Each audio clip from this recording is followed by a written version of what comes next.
You're watching The Legal Breakdown. Glenn, late last night, there was a wave of pardons that Donald Trump signed off on, including those for Rudy Giuliani, John Eastman, Mark Meadows, Sidney Powell, Kenneth Chesebro, Kelly Ward, Jenna Ellis, Christina Bobb, all of these people who were involved in the effort to subvert the 2020 election. So a lot to talk about here, but first and foremost, do federal prosecutions preclude the ability of the states to continue prosecuting these people? No, federal pardons, a presidential pardon, have absolutely no impact on ongoing, current, or future state prosecution. So first and foremost, as an old career prosecutor, I hope this only inspires state law enforcement officials, state attorneys general, state prosecutors, district attorneys, to not only continue their efforts to hold these folk accountable, the ones who are either being investigated or who are already charged in state court, like in Georgia and in Arizona. I hope those prosecutions, continue to move forward apace, because these presidential pardons have no impact. But Brian, for gosh sakes, lawlessness is now the norm in a Trump administration, or if you're in Trump's orbit and you are somebody who tried to help him steal the presidency in 2020. If you helped him in committing crimes designed to run roughshod over the expressed will of the American voters, even if you are a co-conspirator of his in a federal indictment, guess what? Donald Trump has your back with a presidential pardon. So let's take on some of those names you just listed. Remember when Donald Trump was criminally indicted in Washington, D.C., in federal court for multiple felony offenses for trying to unlawfully overturn the results of the 2020 presidential election?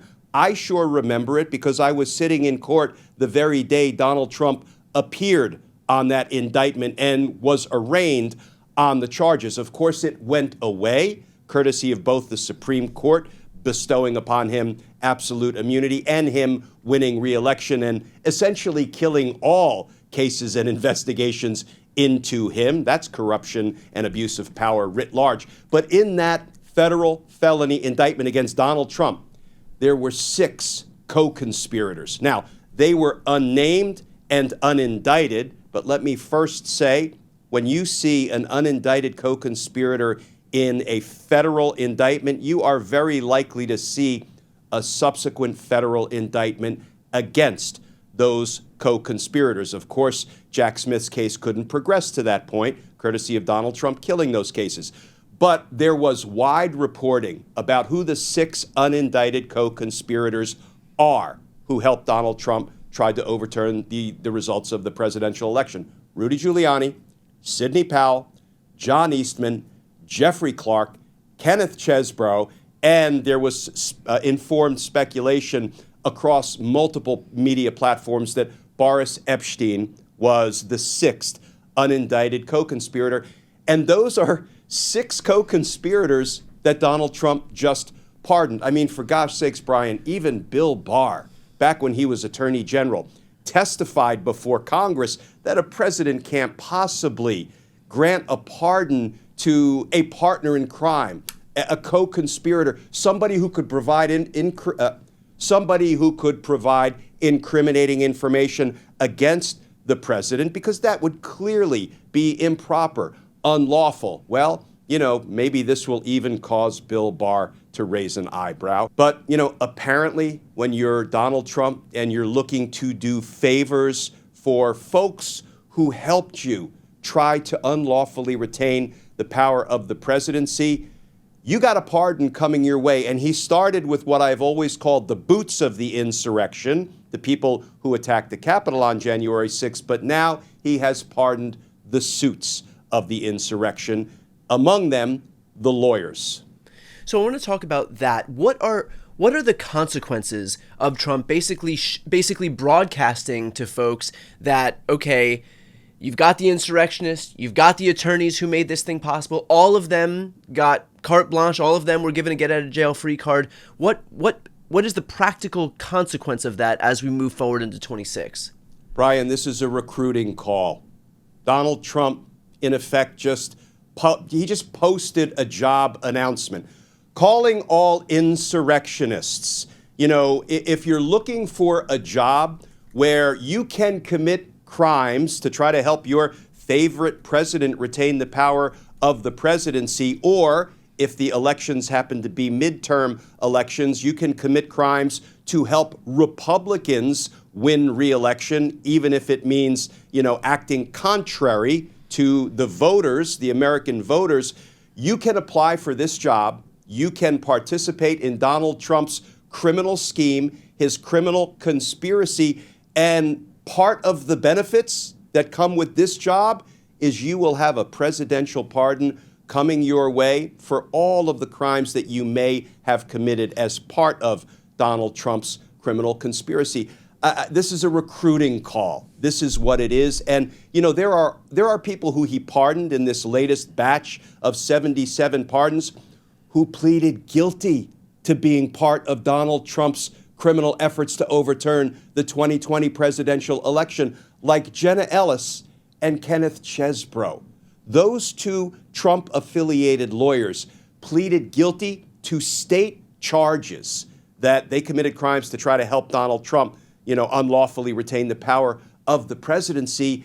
And now they're going to enjoy a federal pardon. It doesn't wipe out their state criminal convictions, but it does help guarantee that moving forward, they can commit whatever federal crimes they want to kind of help Donald Trump and the Republicans retain power.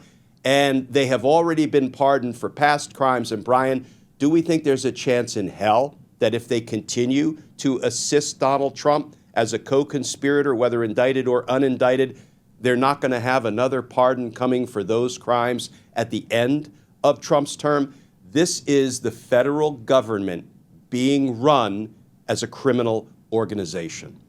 So honestly, what's to stop other attorneys, other insurrectionists from reading the writing on the wall, seeing the extent to which election subversion efforts are fully legal, fully protected at the hands of this president, and signing up to be the next person in the next batch who does the exact same thing? Not only is there nothing to stop them, to discourage them from doing that, this act is an act of encouragement.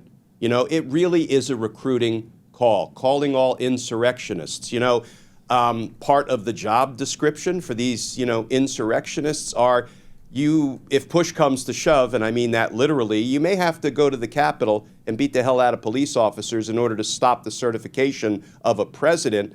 And, you know, if you're a lawyer and you're inclined to assist me in my criminal endeavor, like Rudy Giuliani, Sidney Powell, and Jeffrey Clark, and Kenneth Chesebro did, well, you're still going to have a get-out-of-jail-free card because I will pardon you. I've already pardoned you for past crimes. That is the opposite of deterring criminal conduct. It is encouraging and rewarding criminal conduct. You know, where we are right now is a place that, you know, our founding fathers could never envision, where a president is not only able to steal the powers of other branches of government, the legislative branch, for example, but he can rule over his American kingdom with impunity and immunity against crime himself, and because of his, you know, core constitutional powers that the Supreme Court in the presidential immunity case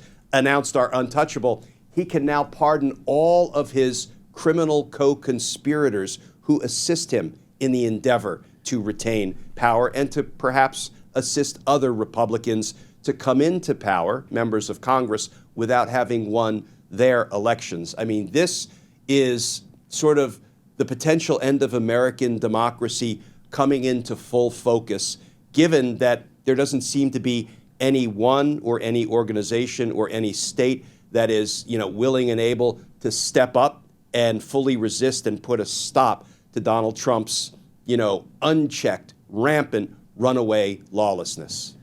To that end, then, what obligation do the states have, recognizing that this is basically just legalized at the federal level, that Trump will always swoop in and give somebody a pardon if they illegally try to help him subvert any election?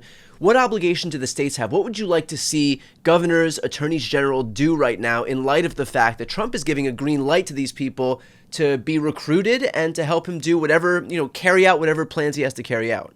Well, I would like to see the state court prosecutions continue to move forward. There is still one that's up and running in Arizona. There was one in Wisconsin, but I think that suffered some real setbacks, and we may not see those charges actually move forward. This is for fake elector schemes, among other things. There was one in Georgia, which has sort of, meandered through the appellate courts in Georgia, and it looks like it is at a dead stop. It may still be on life support, but I don't know if that RICO case down in Georgia that was brought against, among others, Rudy Giuliani and Donald Trump, Jenna Ellis, Kenneth Chesebro, and others. I don't know if that one is going to continue to sort of be viable moving forward. I hope it is. I believe there may have been one in Michigan, if I'm not misrecalling. But, to the extent there are any state election laws that were violated by Donald Trump and his entire criminal cabal in 2020, I would certainly like to see those criminal cases brought because, as we've already discussed, a presidential pardon cannot put a stop to, cannot erase, and cannot excuse somebody for violating state laws. So I just think the ante continues to be raised by what Donald Trump is doing as it relates to the need of the states to step up, to go as hard as they can, as long as they're abiding by the facts, the law, and the Constitution, to hold accountable the folk that Donald Trump is trying to keep from being held accountable. Glenn, finally, let's finish off with this. Does a broader conversation need to be had about potential limits to the presidential pardon power? Because it's one thing if you're pardoning or commuting the sentence of somebody who was given an undue sentence for a smaller infraction, a drug crime, whatever it may be, and that's generally what we've seen from presidents before. But if a president is basically recruiting people to serve as co-conspirators or accomplices for crimes that he himself is committing, that's an entirely different ballpark than what we've seen in the past. And there are two things that are conjured up by that question. I'm glad you asked it. First of all, the answer is yes. No. The answer is hell yes, we need to revisit trying to put some kind of constraints, legislative constraints, on the president's exercise of the pardon power. Now, let me hasten to add, Brian, that where will those legislative restraints end up? The Supreme Court. And will the Supreme Court say, look, we told you once and we're willing to tell you again, you can't restrain a presidential pardon power, including if a president wants to recruit co-conspirators to commit crimes to help him retain power unlawfully and unconstitutionally, and whom he then pardons for being part of the criminal conspiracy that he recruited them to be part of. If that is really the vision that the Supreme Court has of what the Constitution provides, the Constitution, Brian, provides that a president of the United States shall take care to faithfully execute the laws of the nation.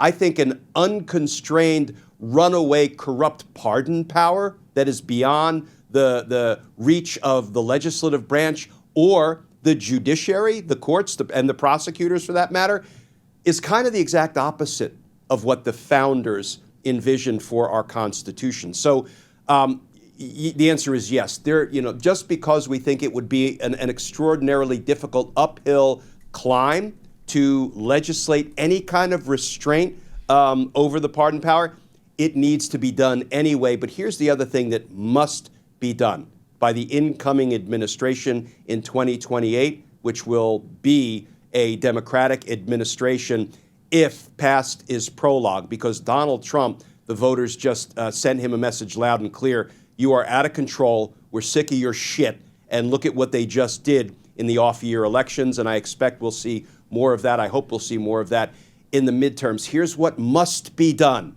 The way Donald Trump just wielded the pardon power to get rid of his own criminal co-conspirators by virtue of that federal indictment with those unindicted co-conspirators, that must be attacked not just by the legislature, but by the executive branch itself. The Department of Justice needs to bring test cases against this gross abuse of presidential power and for gosh sakes, they'll have Bill Barr's own words under oath to Congress to help back them up. Not that, those words plus $4 will get you a cup of coffee at Starbucks, but still, even Bill Barr said a president can't do this. So they have to be attacked in the courts.